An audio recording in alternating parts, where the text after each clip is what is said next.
서방님, 오늘은 장사하시면 안 됩니다. 8살 아이 도리가 무릎을 꿇고 김서방 앞에서 고개를 숙인 채 말했다. 김서방은 허어 웃으며 손을 내저었다. 애야, 장사를 하지 않으면 밥은 어떻게 먹느냐? 내 걱정은 고맙지만 나는 이 길을 20해 넘게 다녔다. 괜찮단다. 하지만 도리의 눈빛은 흔들리지 않았고 그날 저녁 김서방이 후회하게 될 줄은 그 누구도 몰랐다. 2달 전 전주 장터에는 봄볕이 뜨겁게 내리쬐고 있었다. 김서방은 명주와 생사를 거래하는 상인이었고 45살의 나이에도 여전히 건강했으며 전주에서 한양까지 1년에 4번씩 오가며 재산을 모았다. 그의 집에는 아내와 2 아들, 1 딸이 있었고 하인색과 종 2을 거느렸다. 그날도 값을 흥정하려 시장을 돌아다니고 있었다. 봄철은 생사와 명주의 계절이었다. 누에가 고치를 들고 뽕나무 잎이 푸르러지며 장인들이 배틀 앞에 앉아 실을 자아내는 시기였다. 김서방은 좋은 명주를 고르는 안목이 뛰어났다.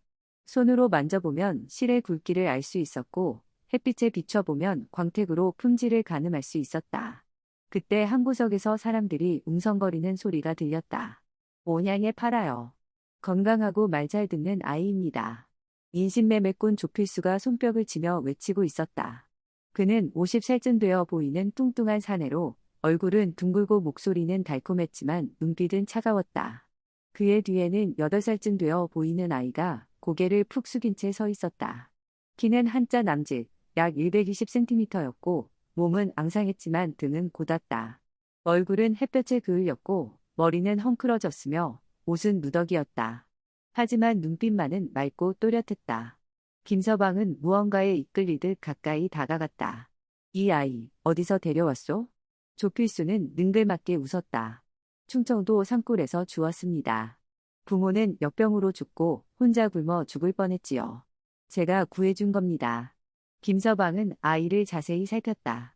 손가락은 가늘었지만 손톱은 깨끗했다.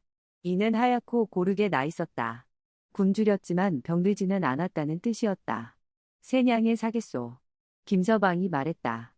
조필수는 고개를 저었다. 안 됩니다. 이 아이는 총명합니다. 최소 5냥은 받아야지요. 김서방은 잠시 망설이다가 고개를 끄덕였다. 좋소. 5냥 드리겠소. 그는 주머니에서 은자 5냥을 꺼내 조필수에게 건넸다. 조필수는 은을 물어보고는 만족스러워하며 아이의 팔을 김서방에게 넘겼다. 잘 부려 먹으시오. 이 녀석, 말은 잘 듣습니다. 김서방은 아이의 손을 잡았다. 손은 차가웠지만 떨리지 않았다. 내 이름이 뭐냐? 아이는 작은 목소리로 대답했다. 도리요. 성은? 모릅니다. 아버지가 그냥 도리라고만 부르셨어요. 김서방은 고개를 끄덕이고 아이를 집으로 데려왔다. 집으로 데려온 도리는 말이 적었지만 일은 야무졌다. 첫날부터 마당을 쓸고 우물에서 물을 길어오고 말 8필에 여물통을 깨끗이 씻었다. 김서방의 아내는 도리에게 밥 한 그릇과 된장국, 김치를 주었다. 도리는 눈물을 글썽이며 밥을 먹었다. 고맙습니다, 마님. 이틀째 되던 날, 김서방은 도리를 창고로 데려갔다. 명주 꾸러미들이 쌓여 있었다. 이 중에서 좋은 명주를 골라보거라. 김서방은 시험삼아 말했다. 도리는 천천히 명주들을 살펴보았다. 손으로 만지고 코를 가까이 대고 냄새를 맡고 햇빛에 비춰보았다. 그리고 3번째 꾸러미를 가리켰다. 이것이 가장 좋아요. 실을 고르고 빛이 은은해요. 이건 올해 봄에 만든 거예요. 김서방은 깜짝 놀랐다. 그 꾸러미는 정말로 최상품이었고 가장 비싼 것이었다. 내가 어떻게 그걸 아느냐? 김서방이 물었다. 도리는 조심스럽게 대답했다. 빛이 고르고 반짝이면 좋은 거예요. 그리고 냄새도 달라요. 묵은 명주는 약간 쉰내가 나요. 김서방은 더욱 놀랐다. 이 아이는 보통 아이가 아니었다. 며칠 뒤 김서방은 창고를 정리하던 중 비단실이 섞인 가짜 생사 한 꾸러미를 발견했다. 그는 화가 났다. 지난번 거래에서 속은 것이었다. 이걸 어떻게 알아낼 수 있단 말인가. 그때 도리가 다가왔다. 이 실은 빛이 고르지 않아요. 진짜 누에고치 실은 이렇게 반짝여요. 그리고 불에 태우면 냄새가 달라요. 진짜는 머리카락 타는 냄새가 나고 가짜는 기름 냄새가 나요. 김서방은 시험해 보았다. 정말 도리의 말대로였다. 내가 어떻게 그걸 아느냐? 김서방은 깊은 관심을 보이며 물었다. 도리는 잠시 머뭇거리다 대답했다. 아버지가 가르쳐 주셨어요. 아버지는 옛날에 산에서 사냥을 하셨는데 자연을 관찰하는 법을 알려주셨어요. 새들이 낮게 날면 비가 오거나 위험이 온다고 하셨어요.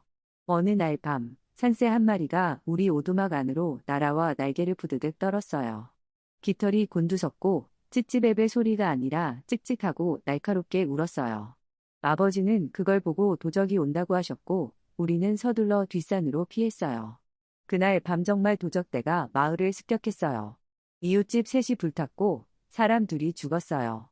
아버지는 그 뒤로 돌아가셨지만 저는 새와 바람과 구름을 보는 법을 기억해요. 김서방은 처음엔 미신이라 여겼다.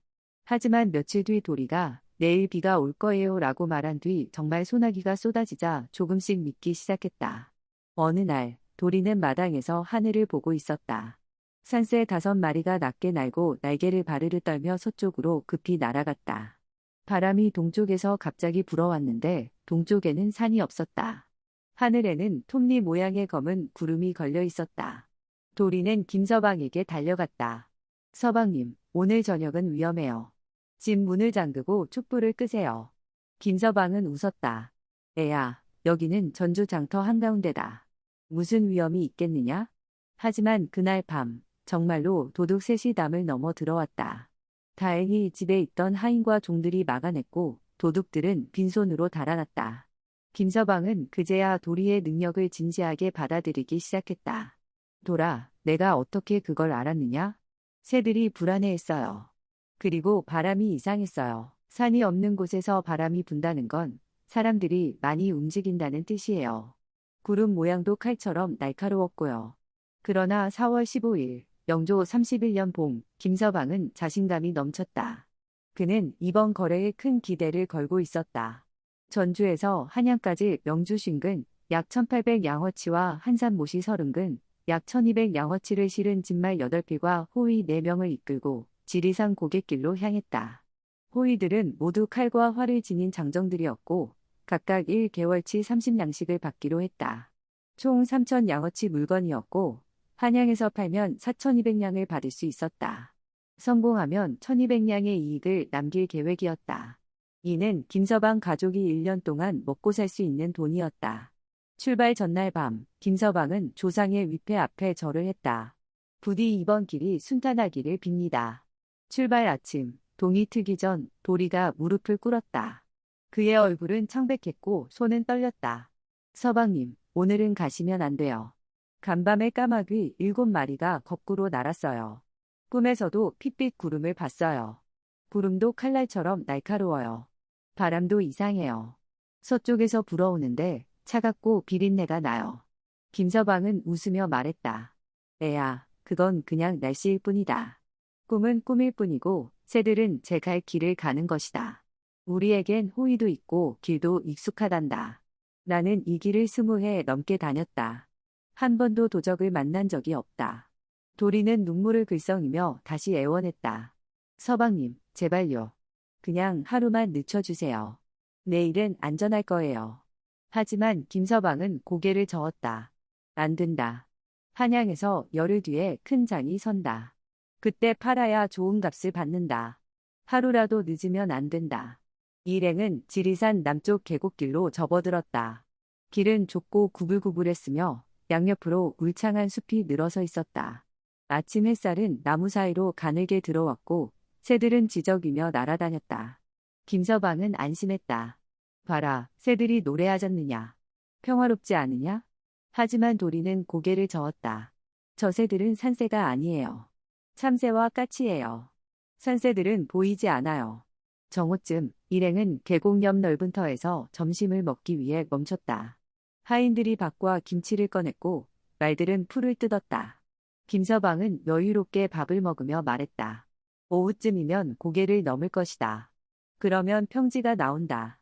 오늘 밤은 구례 주막에서 자고 내일은 남원을 지나 한양으로 간다. 오후 무렵 햇빛이 나무 사이로 비스듬히 들어올 때 갑자기 분위기가 바뀌었다. 새들의 지저귀이 멈췄다. 바람도 멈췄다. 숲은 이상하리만치 조용했다. 그때 왈왈. 호이의 사냥개가 털을 곤두세우고 낮게 으르렁거리며 미친 듯이 짖기 시작했다. 개의 눈은 숲을 향했고 이빨을 드러냈다. 호이 하나가 말했다. 서방님, 뭔가 이상합니다. 바로 그 순간 숲속에서 쏴라 하는 고함과 함께 화살이 빗발쳤다. 쇠, 쇠. 화살들이 공기를 가르는 소리가 들렸다. 호이 하나가 어깨에 화살을 맞고 비명을 지르며 쓰러졌다. 30명의 도적대가 사방에서 튀어나왔다. 그들은 얼굴을 검은 천으로 가렸고 손에는 칼과 창을 들었다. 그들의 두목은 키가 크고 어깨가 넓은 사내였다. 얼굴에는 긴 칼자국이 왼쪽 눈 아래에서 턱까지 이어져 있었다. 그의 별명은 흑호였다. 물건을 내려놓고 꺼져라. 순순히 내놓으면 목숨은 살려주마. 김서방의 호위 4명은 용감히 맞섰다. 칼을 뽑고 활을 쏘며 저항했다. 물러서라. 우리는 양민이다. 하지만 숫자가 너무 많았다. 도적들은 사방에서 에워쌌고 창과 칼로 공격했다. 호위 하나가 다리에 창을 맞고 쓰러졌다. 또 하나는 칼에 팔을 베었다. 진말들은 놀라 귀를 쫑긋 세우고 땅을 발굽으로 긁으며 히잉거렸다. 히잉, 히잉. 말들은 공포에 질려 날뛰기 시작했다. 한 필이 뛰어올랐고 등에 실린 명주 꾸러미가 땅에 쏟아졌다. 진흙탕에 명주가 굴렀고 하얀 비단이 흙으로 더럽혀졌다. 김서방은 필사적으로 외쳤다. 제발. 이건 내 전 재산이오. 가족이 굶어 죽소. 하지만 흑호는 차갑게 웃었다.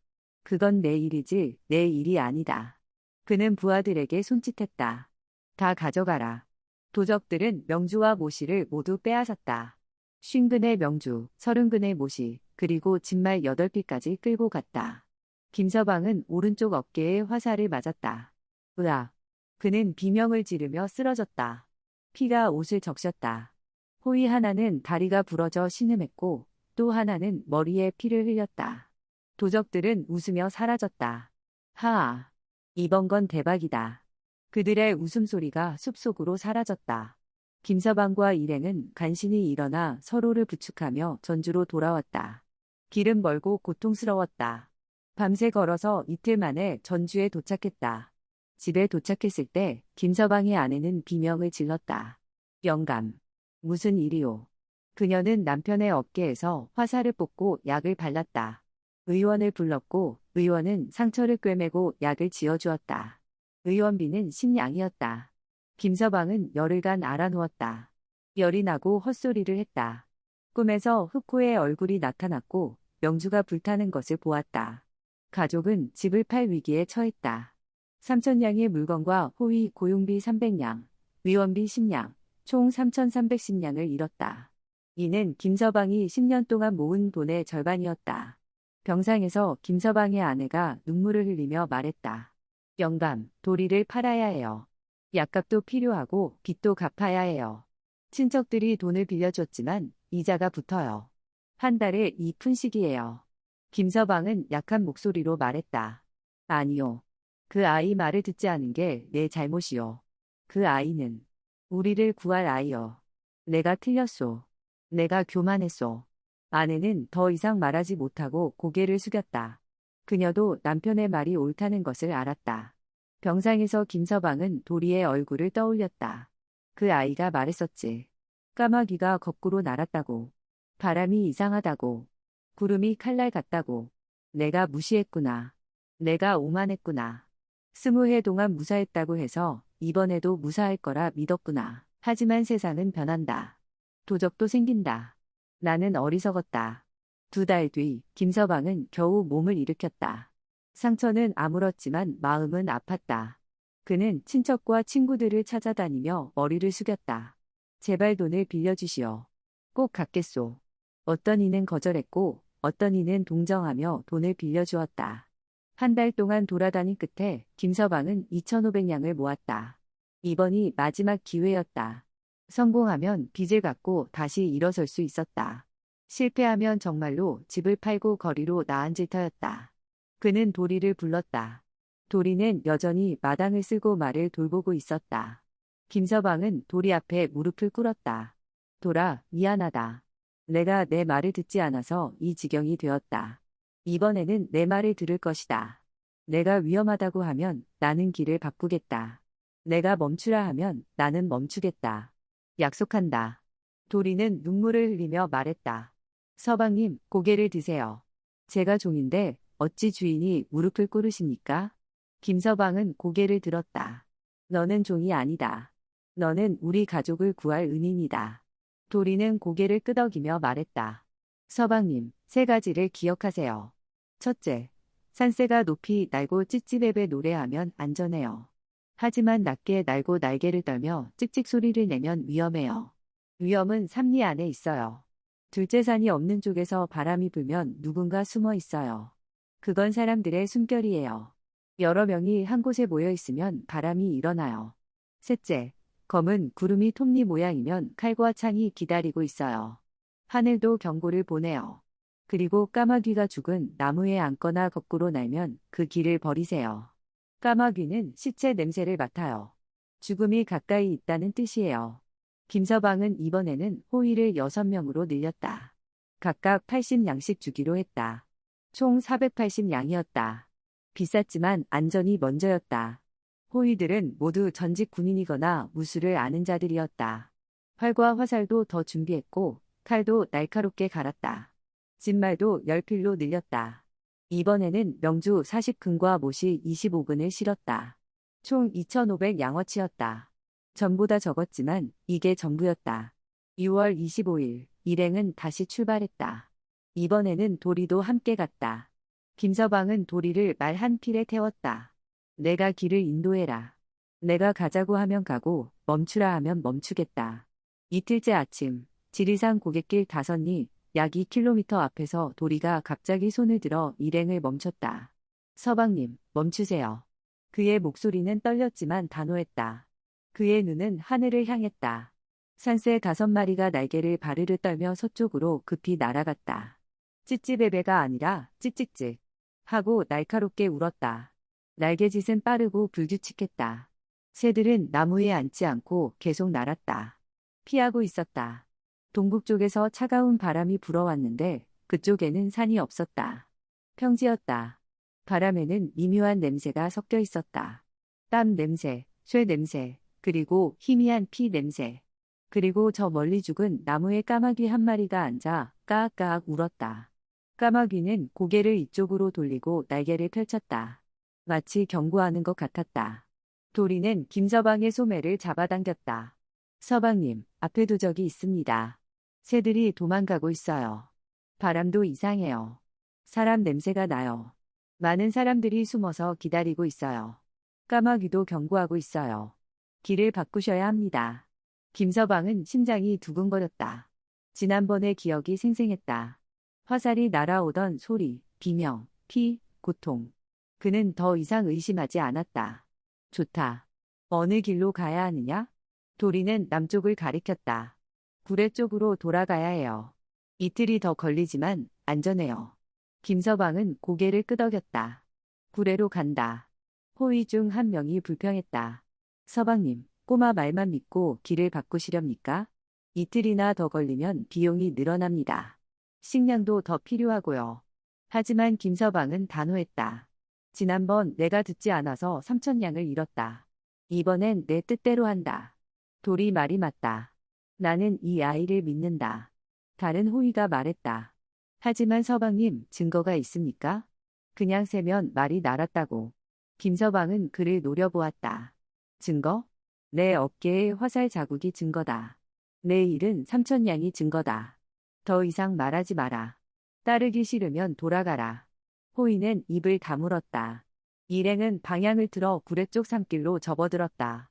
길은 더 좁고 험했지만 숲은 더 밝았다. 새들이 지저귀고 다람쥐가 나무를 타고 올랐다. 호위의 사냥개는 코를 벌른거리며 주변을 맡았지만 이상한 냄새는 없었다. 멍멍. 짧게 한번 짚고는 꼬리를 흔들었다. 안전하다는 신호였다. 도리는 안도의 한숨을 쉬었다. 이쪽은 괜찮아요. 이틀째 밤, 일행은 작은 계곡 옆에서 야영을 했다. 모닥불을 피우고 밥을 지어 먹었다. 별들이 하늘에 총총히 빛났다. 김서방은 도리 옆에 앉았다. 돌아, 고맙다. 내가 아니었으면 우리는 또 습격당했을 것이다. 그때 멀리서 왈왈개 짖는 소리가 들렸다. 호위들이 긴장하며 칼을 움켜쥐었다. 뭐지? 하지만 도리는 고개를 저었다. 저 소리는 마을 개예요.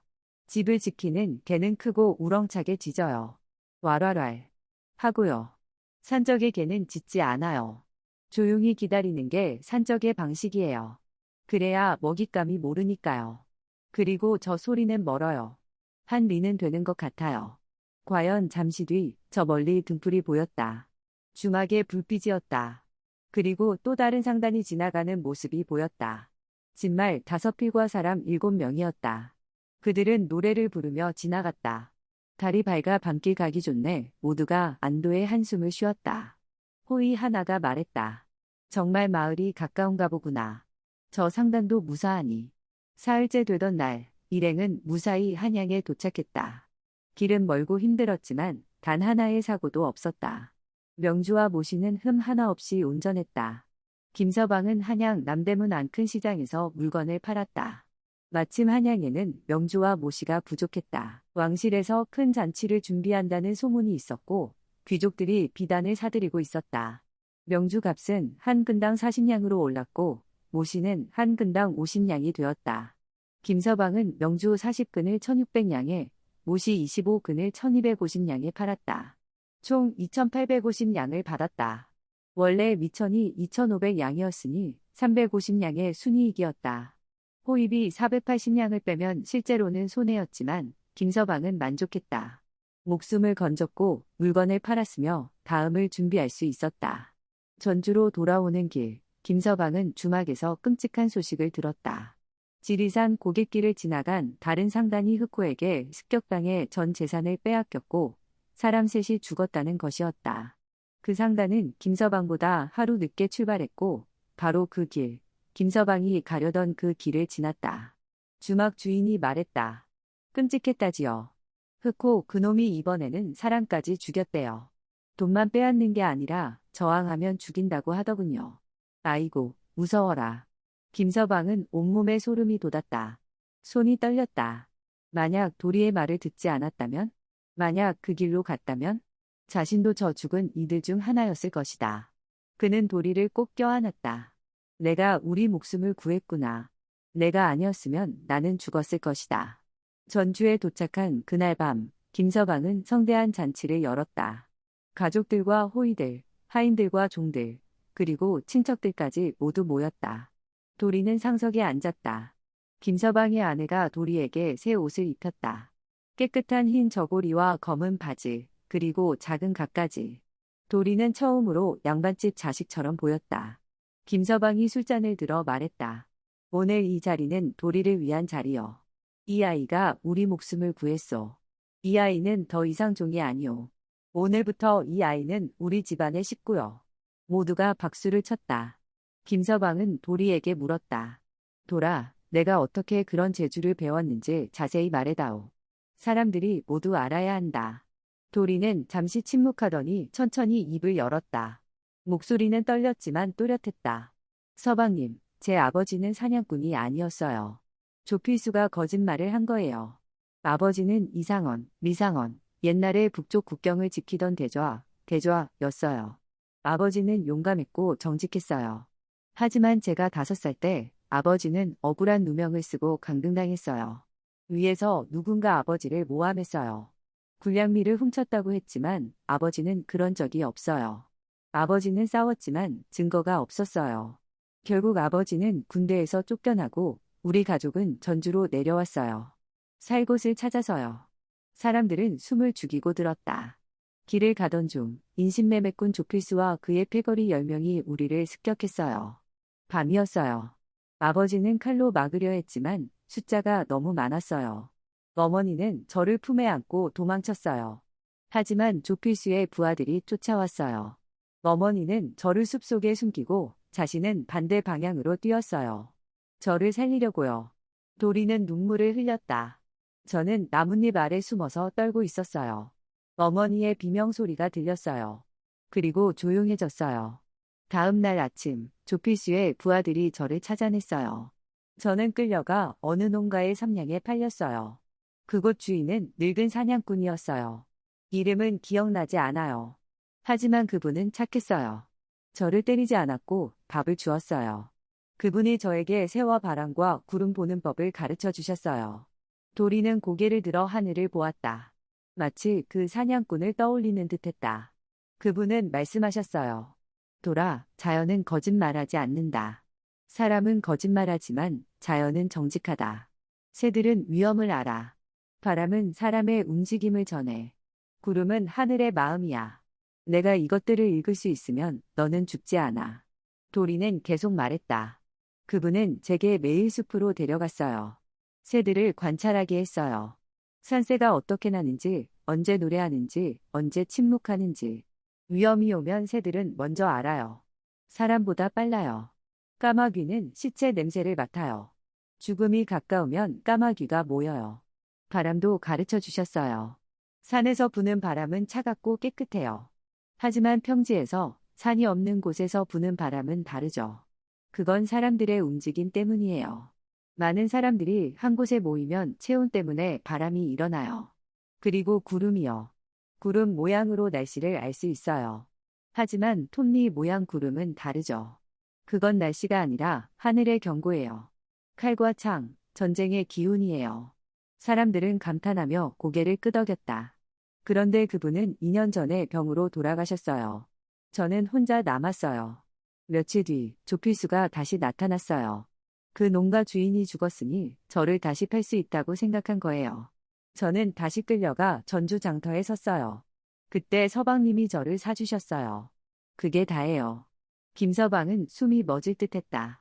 그렇다면 내 친아버지는 지금 어디 계시느냐? 도리의 눈에 다시 눈물이 맺혔다. 잘 모르겠어요. 하지만 3년 전에 어느 행상에게 들었어요. 광주에 이상원이라는 이름의 늙은 군인이 산다고요. 새끼줄을 꼬압하시며 살고 계신데요. 그분이 제 아버지인지는 확실하지 않아요. 하지만 가슴이 그렇게 말해요. 김서방은 그 자리에서 결심했다. 그는 도리의 어깨를 잡았다. 돌아, 내가 내 아버지를 찾아주마. 내가 우리 목숨을 구했다. 이제 내가 내 가족을 찾아줄 차례다. 도리는 믿을 수 없다는 표정으로 물었다. 정말, 정말이세요? 그렇다. 약속한다. 김서방은 200냥을 들여 사람 셋을 광주로 보냈다. 그들은 한 달 동안 광주 구석구석을 뒤졌다. 주막, 시장, 절, 마을. 이상원이라는 이름을 가진 사람을 찾아다녔다.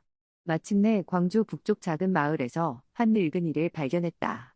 50살쯤 되어 보였고 머리는 새하얗게 새었으며 등은 굽었다. 그는 작은 오두막에서 혼자 살며 새끼줄을 꼬아 팔았다. 하루 품삯은 신문 양 0.01 양이었다. 한 달을 일해도 300문 0.3냥밖에 벌지 못했다. 사람들이 물었다. 어르신, 성함이 이상원이십니까? 늙은이는 고개를 들었다. 눈은 흐려졌지만 여전히 날카로웠다. 그렇소. 왜 그러시오? 전주에서 왔습니다. 당신의 아들을 찾았습니다. 늙은이는 몸을 떨었다. 네. 내 아들? 도리? 도리가 살아있소? 예. 살아있습니다. 지금 전주에 있습니다.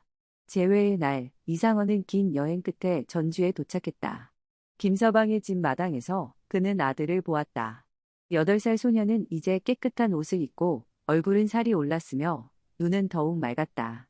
이상원은 아들을 보자마자 무릎을 꿇고 울었다. 목소리는 떨렸고 눈물이 쏟아졌다. 돌아, 정말 내가 맞느냐? 내 아들이 맞느냐? 도리는 달려가 아버지를 안았다. 아버지, 아버지. 이상원은 떨리는 손으로 아들의 얼굴을 쓰다듬었다. 오, 하늘이시여. 내가 살아있구나. 내 어미가 너를 지켜줬구나. 도리는 오른쪽 귀 뒤에 작은 점을 가리켰다. 아버지, 이씨 집안 사람은 모두 여기에 점이 있다고 하셨잖아요. 기억하세요. 이상원은 떨리는 손으로 아들의 귀를 만졌다. 정말로 점이 있었다. 작고 검은 점. 이씨 집안 대대로 내려오는 표시였다. 맞다. 마침표 마침표 마침표 이씨 집안의 표시다. 내 할아버지도 증조할아버지도 모두 여기에 점이 있었다. 넌 정말 내 아들이다. 이상원은 떨리는 목소리로 물었다. 돌아, 어미가 부르던 자장가를 기억하느냐? 도리는 눈물을 흘리며 떨리는 목소리로 불렀다. 달아달아 밝은 달아, 이태백이 놀던 달아, 저기 저 달 속에 개수나무 박혔으니 옥도끼로 찍어내어 금도끼로 다듬어서 초가상간 집을 짓고 부모님을 모셔다가 천년만년 살고 지고. 이상원은 아들을 끌어안고 목 놓아 울었다. 그래. 마침표 마침표 마침표 내 어미가 매일 밤 불러주던 노래다. 넌 정말 내 아들이다. 주변 사람들도 모두 눈물을 흘렸다. 김서방의 아내는 치마폭으로 눈을 닦았고 호의들도 고개를 돌렸다. 김서방은 이 사건을 전주 고을에 보고했다. 전주 부사는 사건을 듣고 깜짝 놀랐다. 인신매매와 도적질이 함께? 이건 큰 사건이요. 전주 부사는 즉시 보고서를 작성해 전라감형으로 올렸다. 전라감사, 감사는 직접 김서방과 도리, 이상원을 불러 신문했다. 이상원, 그대가 정말 옛날 북방 대저였소? 그렇습니다. 감사 나리. 저는 억울하게 군대에서 쫓겨났습니다. 군량미를 훔쳤다는 누명을 썼지만 저는 결백합니다. 감사는 고개를 끄덕였다. 그 사건을 다시 조사하겠소. 그리고 조필수와 흑호의 일은 크오. 이건 한양 의금부로 보내야 하오. 보고서는 한양으로 올라갔다. 한 달 뒤 의금부 관리들이 전주로 내려왔다. 그들은 조필수를 체포하러 왔다. 조사 결과는 충격적이었다. 조필수는 10년간 47명의 아이를 팔아넘긴 것으로 드러났다. 그는 자세한 장부를 갖고 있었다. 각 아이의 이름, 나이, 판 가격, 산 사람. 장부에는 이렇게 적혀 있었다. 도리, 8세, 5냥, 전주상인기 마무개. 순이, 7세, 사냥, 충청도 농부 박 아무개. 철이, 10세, 8냥, 경상도 광부최 아무개. 총 47명. 그는 이 일로 총 260냥을 벌었다. 사람의 목숨을 돈으로 바꾼 것이었다. 더 충격적인 것은 그가 흑호와 협력했다는 사실이었다. 흑호는 상단을 습격한 뒤 혼란 속에서 부모를 잃거나 혼자 남은 아이들을 조필수에게 넘겼다. 조필수는 그 아이들을 팔았다. 둘은 이익을 나눴다. 흑호가 7, 조필수가 3. 완벽한 범죄 네트워크였다. 의금부는 조필수를 한양으로 끌고 갔다. 공개 재판이 열렸다. 수천 명의 백성들이 지켜보는 가운데 조필수는 참수형을 선고받았다. 너는 사람을 물건처럼 팔았다. 아이들의 미래를 빼앗았다. 가족을 파괴했다. 죄가 크다. 참수에 처한다. 조필수는 울며 용서를 빌었다. 살려주십시오. 다시는 안 하겠습니다. 하지만 판결은 바뀌지 않았다. 그는 한양 저작거리에서 목이 잘렸다. 흑호를 잡는 데는 더 오래 걸렸다. 전국에 수배령이 내렸다. 흑호, 얼굴에 긴 칼자국, 키 크고 어깨 넓음, 산적 두목, 잡는 자에게 100냥. 1년 뒤 충청도 산속에서 흑호가 붙잡혔다. 그는 굶주리고 지쳐 있었다. 부하들은 모두 흩어졌고 혼자 도망 다니다가 결국 마을 사람들에게 붙잡혔다. 그는 한양으로 끌려갔다. 의금부 공정에서 그는 도리를 보았다. 도리는 이제 9살이 되어 조금 더 자랐다. 흑호는 쓴웃음을 지으며 말했다. 너로구나. 내가 나를 이 지경으로 만들었구나. 하지만 그의 목소리에는 원망이 아니라 체념이 있었다.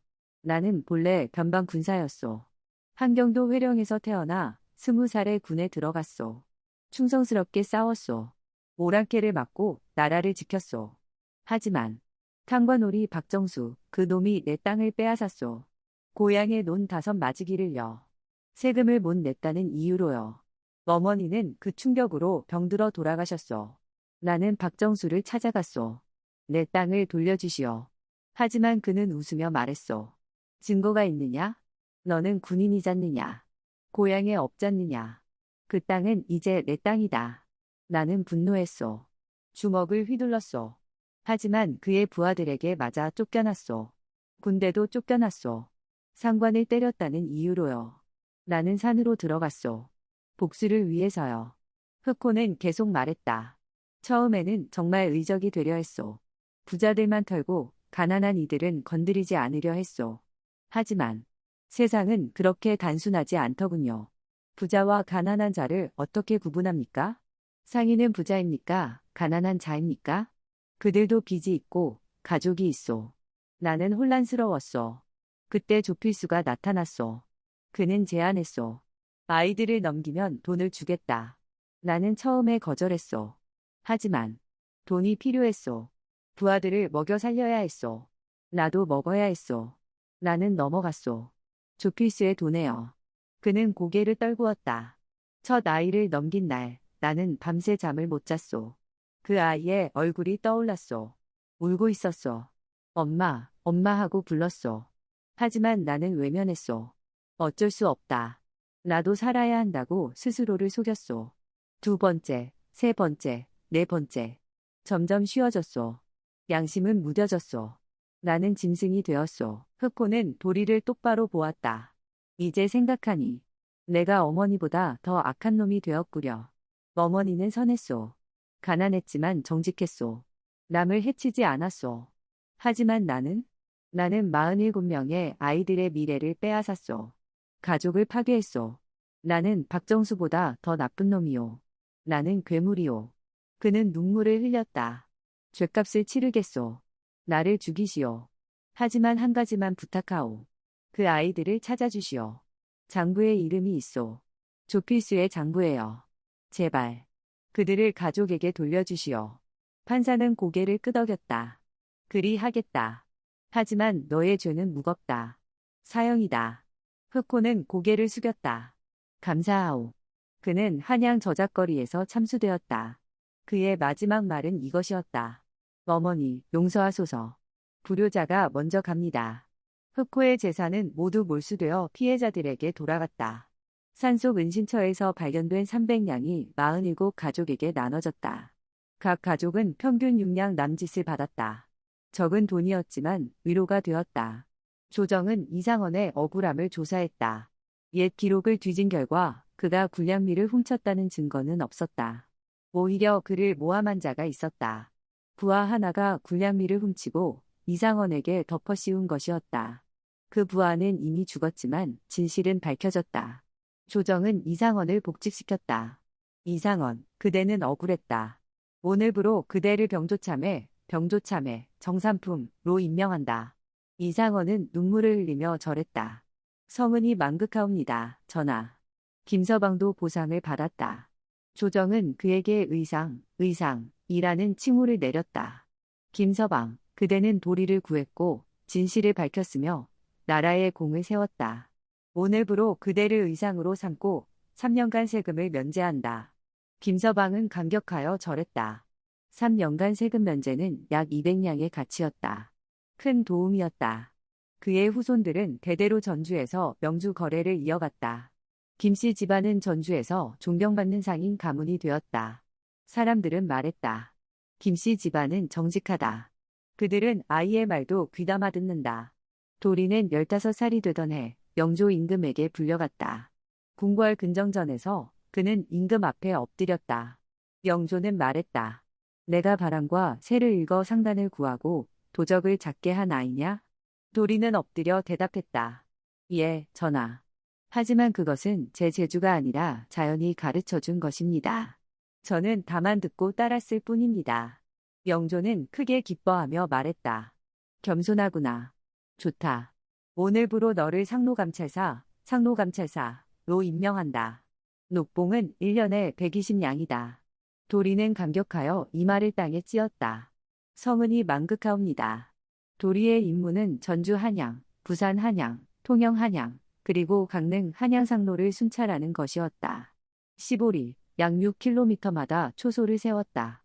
각 초소마다 병사 5명이 배치되었다. 도리는 그들에게 자연 징조 읽는 법을 가르쳤다. 새를 보라. 산새가 낮게 날고 날개를 떨면 삼리 안에 위험이 있다. 까마귀가 모이면 죽음이 가깝다. 바람을 느껴라. 산 없는 곳에서 바람이 불면 사람들이 숨어 있다. 구름을 읽어라. 톱니 모양이면 칼날이 기다린다. 병사들은 열심히 배웠다. 비용은 상인들의 자발적 기부금으로 충당되었다. 상인들은 기꺼이 돈을 냈다. 안전이 보장되니까. 10년 뒤 상로 습격 비율은 35%에서 8%로 떨어졌다. 상인들은 더 이상 두려워하지 않고 길을 다녔다. 도리는 25살에 길의 징조라는 책을 썼다. 책은 100페이지였고 그림과 글로 가득했다. 책에는 이렇게 적혀 있었다. 산새가 낮게 날 때는 멈추어라. 새의 날개가 떨리고 울음소리가 급하면 위험이 삼리 안에 있다.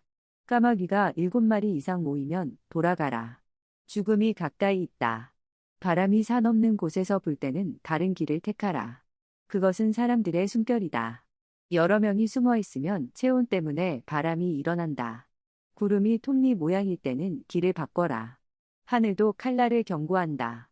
사냥개가 으르렁거리며 털을 세울 때는 귀 기울여라. 개는 사람보다 후각이 뛰어나다. 위험을 먼저 안다. 진말이 땅을 긁으며 불안해할 때는 쉬어라. 말은 직감이 있다. 그들의 두려움을 무시하지 마라. 자연은 거짓말하지 않는다.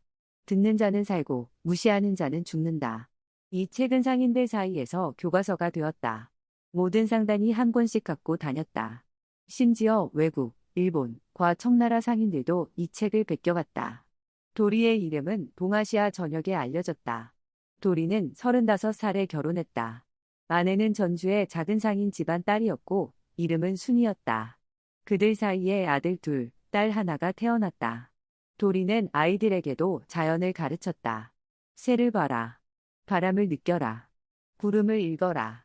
자연은 너희 스승이다. 그는 행복했다. 아버지 이상원은 70살까지 살다가 평화롭게 눈을 감았다. 임종 전에 그는 도리의 손을 잡고 말했다. 돌아, 너는 훌륭한 아들이다. 내 어미도 하늘에서 기뻐하실 것이다. 도리는 55살에 세상을 떠났다. 병이 아니라 노안이었다. 그는 조용히 가족들이 지켜보는 가운데 눈을 감았다.